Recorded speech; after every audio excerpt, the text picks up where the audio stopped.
Hi friends, welcome back to Swamy's kitchen. நாம் இன்னைக்கு பார்க்க போகிற ரெசிபி பஞ்சு போல் ஆப்பம். ஜவ்வரிசி செய்த ஆப்பம். அதுக்கு தக்காளி வெங்காய கடைசல். இதை எப்படி செய்தலான்னு பார்த்துருவோம். நான் 3 கப்பு பச்சரிசி, 1 கப்பு ஜவ்வரிசி எடுத்து நம்ம நல்லா கழுவி தனித்தனியாக கழுவி ரெண்டையும் சேர்த்து ஊற போட்டு வைக்கணும். ஒரு 4 மணிக்கூர் 5 மணிக்கூர் ஊறணும்.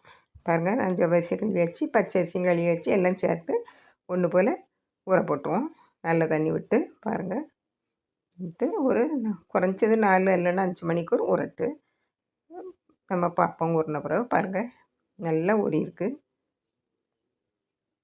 பாருங்கள் எப்படி மாவு போல் இருக்கணும். இப்போ இது கூட அரைக்கிறதுக்கு நான் 1 கப்பு சாதமும் எடுத்திருக்கேன். பாருங்கள், இப்போ நம்ம மிக்ஸி ஜாரில் மாற்றி அரைச்சிவோம். பாருங்கள், நம்ம இதில் பாதி அளவு சாதம், 1 கப்பு சாதத்தில் பாதி அளவு சாதம் போட்டு கொஞ்சமாக தண்ணி விட்டு நல்லா நைஸாக அரைச்சி எடுத்துருங்க. நல்லா நைஸாக அரைச்சி வச்சு இதை ஒரு பாத்திரத்தில் மாற்றிடுங்க. அடுத்து முதல்ல சாதத்தையும் போட்டு அடுத்தால பச்சரிசி ஊற வச்ச பச்சரிசியும் போட்டு கொஞ்சமாக தண்ணி விட்டு நைஸாக அரைச்சி எடுத்துருங்க. இப்படியே எல்லா மாவையும் அரைச்சி எடுத்துருங்க.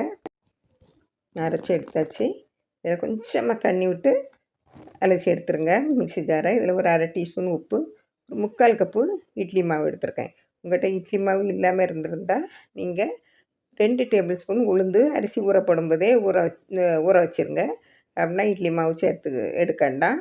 பாருங்கள், இப்போ நல்லா கலந்து விட்டுருங்க. உப்பு சேர்த்து பாருங்கள், அதை மூடி வச்சுருங்க. அடுத்த நாள் காலையில் நம்ம பார்ப்போம். நம்ம அடுத்த நாள் காலையில் பார்ப்போம். பாருங்கள் எப்படி இருக்குன்னு. மாவு நல்லா பொங்கி வந்திருக்கு. நான் கொஞ்சமாக தான் அரிசி எடுத்திருந்தேன். அதாவது சின்ன கப்புக்கு தான் 3 கப்பு எடுத்திருந்தேன். அதனால தான் மாவு குறைவாக இருக்குது. மாவில் தண்ணி சேர்க்கண்டா. மாவு கொஞ்சம் தண்ணியாக தான் இருக்குது. நீங்கள் மாவு நல்லா கெட்டியாக அரைச்சி எடுத்து வச்சுடுங்க. இப்போ இதில் தேவைக்கு நம்ம எடுத்துக்கிடுவோம். முதல்ல நான் ஒரு 6 அப்பத்துக்கு தான் எடுக்கேன் மாவு. உங்களுக்கு தேவைக்கு எடுத்து வச்சுட்டு நம்ம ஃப்ரிட்ஜில் வச்சுக்கலாம். மாவு இது கொஞ்சம் தண்ணியாக தான் இருக்குது. அதனால் தண்ணி விட வேண்டாம். இது அப்படியே இருக்கட்டு. நம்ம அதுக்கடையில் வெங்காயம் தக்காளி கடைசல், 2 மீடியம் சைஸ் வெங்காயம், 6 பல் பூண்டு, 2 பச்சை மிளகாய், 3 தக்காளி, பெரிய தக்காளி எடுத்திருக்கேன். இது இவ்வளையும் இருக்கட்டு. இது கூட நான் அதில் 2 டேபிள் ஸ்பூன் பொட்டுக்கடலை, 2 இல்லைன்னா 3 டேபிள் ஸ்பூன் எடுத்துடுங்க. இதை பொட்டுக்கடலையே நல்லா பவுட்ரு பண்ணி வச்சுருங்க. அடுப்பில் சட்டியை வச்சு காய்ச்சதும் 1 டேபிள் ஸ்பூன் எண்ணெய் விட்டுருக்கேன். எண்ணெய் போட்டதும் கடுகு 1/2 டீஸ்பூன், 1 டீஸ்பூன் உளுந்தம்பருப்பு, 1/2 டீஸ்பூன் ஜீரகம், நல்ல மிளகு சேர்த்துருக்கேன். நல்லா பொரியிட்டு நல்லா பொரிஞ்ச உடனே கொஞ்சமாக வெந்தயம், ஒரு 10-15 போல் வெந்தயம் போட்டால் போதும். இப்போ நம்ம வெங்காயம் பூண்டு பச்சை மிளகாயை போட்டுருவோம். போட்டு நல்லா வதக்கி விடுங்க. நல்லா கண்ணாடி பதம் தான் வரணும், செவந்து வரணும்னு இல்லை. இதில் கொஞ்சமாக உப்பு போட்டு வதக்கி விட்டுருங்க. சீக்கிரமாக வதங்கிடும். இப்போ இது கூட 2 கொத்து கருவேப்பிலையை போட்டுருங்க. போட்டு நல்லா வதக்கி விட்டுருங்க. நல்லா வதங்கி வரட்டு.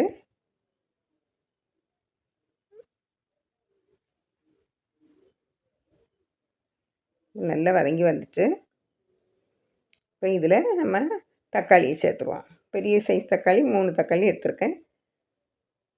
பாருங்கள், இதையும் நல்லா வதக்கி விட்டுறணும்.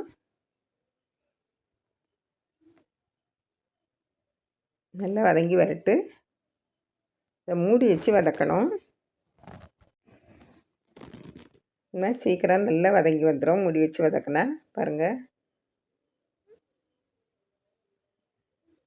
இந்த தக்காளியோட தோல் பிரிஞ்சு வரணும், அவ்வளவு நேரம் வதக்கி விடணும். பாருங்கள், நல்லா வதங்கி வந்துட்டு இப்போ நம்ம மசாலா பொடி சேர்த்துருவோம். நான் ஒரு 1/2 டீஸ்பூன் மஞ்சள் பொடி, 1 டேபிள் ஸ்பூன் சாம்பார் தூள், 1 டீஸ்பூன் மிளகாய்த்தூள், பெருங்காயப்பொடி. பாருங்கள், இவ்வளையும் போட்டு நல்லா வதக்கி விட்டுருங்க. பச்சை வாசனை போகிறது வரைக்கும் கொஞ்சமாக தண்ணி விடுங்க முதல்ல. அப்படின்னா தான் பச்சை வாசனை போயிடும். பாருங்கள், தண்ணி விட்டு நல்லா கொதித்து கெட்டியாக வரட்டு. பச்சை வாசனை போயிடும்.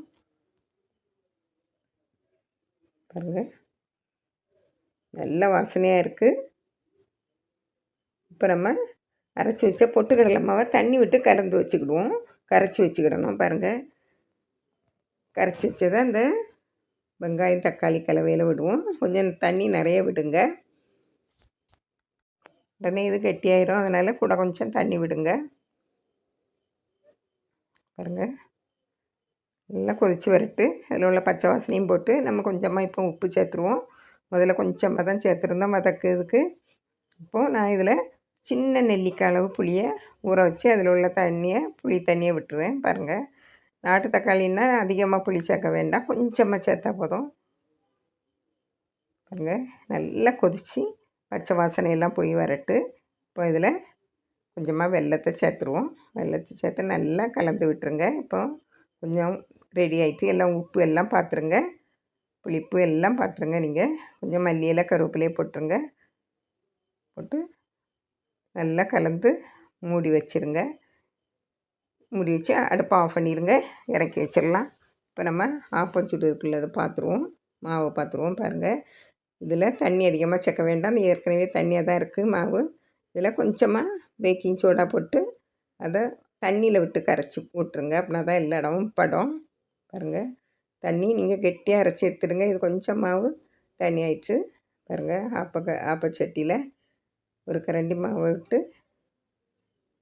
நான் சுற்றி எடுக்கல, இப்படியே விட்டு எடுக்கேன். பாருங்கள், மூடி வச்சுருங்க.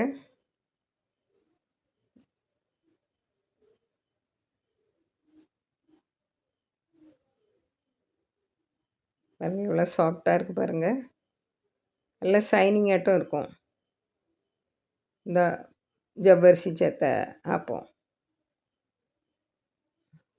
பாருங்கள், மூடி வச்சுருங்க.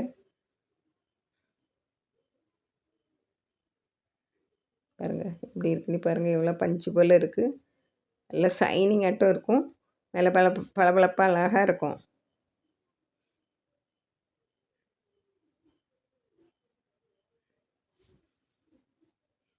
பாருங்கள், இப்படியே எல்லா இதையும் நம்ம சுட்டு எடுத்துருவோம். நல்லா பஞ்சு போல் இருக்கும் இந்த ஆப்பம்.